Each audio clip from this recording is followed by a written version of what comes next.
Hi friends, ఈరోజు నేనైతే veg biryani recipe చూపిస్తున్నాను. దానికి ముందుగా కావాల్సిన ఐటమ్స్ క్యారెట్, టమాటో, ఆనియన్స్, పచ్చిమిరపకాయలు, కరివేపాకు, బంగాళదుంప. నెక్స్ట్ ఒక కుక్కర్ తీసుకొని ఆయిల్ వేసి అందులో కొంచెం నెయ్యి వేస్తే ఏంటంటే బిర్యానీ టేస్ట్ బాగుంటుంది. నెయ్యి నేనైతే కొంచెం ఎక్కువే వేసాను.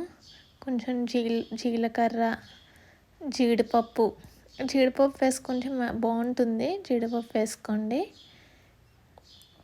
అవి కొంచెం ఫ్రై అయిన తర్వాత ఆనియన్స్, పచ్చిమిరపకాయలు, కరివేపాకు ఆ మూడు కొంచెం ఫ్రై అయ్యాక నేనైతే పచ్చిమిర్చి కొంచెం ఎక్కువే వేసాను, ఎందుకంటే నేను ఇందులో కారం యూస్ చేయను. నెక్స్ట్ వచ్చి బంగాళదుంప, క్యారెట్, టమాటా ఈ మూడు కూడా వేసి ఫ్రై అయిన తర్వాత బాగా ఫ్రై చేసుకొని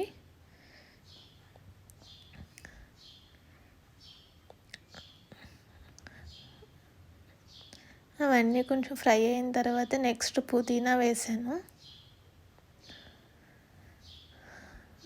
పుదీనా కూడా కొంచెం ఫ్రై అయిన తర్వాత మసాలా పొడి, జీరా పౌడర్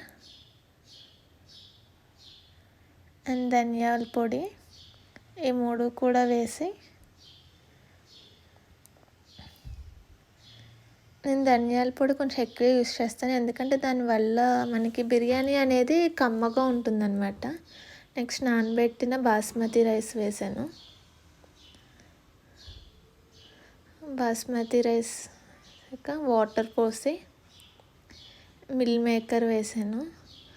మిల్ మేకర్ మనం ఫస్ట్ కావాలంటే ముందు వెజిటేబుల్స్తో పాటు కూడా వేసుకోవచ్చు, కావాలంటే ఇలా వాటర్ పోసేకి కూడా వేసుకోవచ్చు.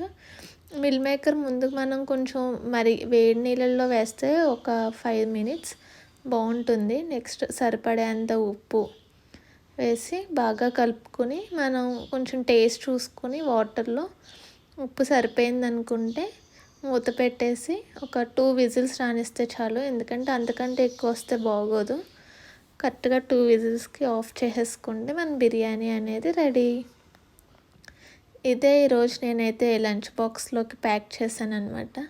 చూడండి ఎంత పర్ఫెక్ట్గా వచ్చిందో.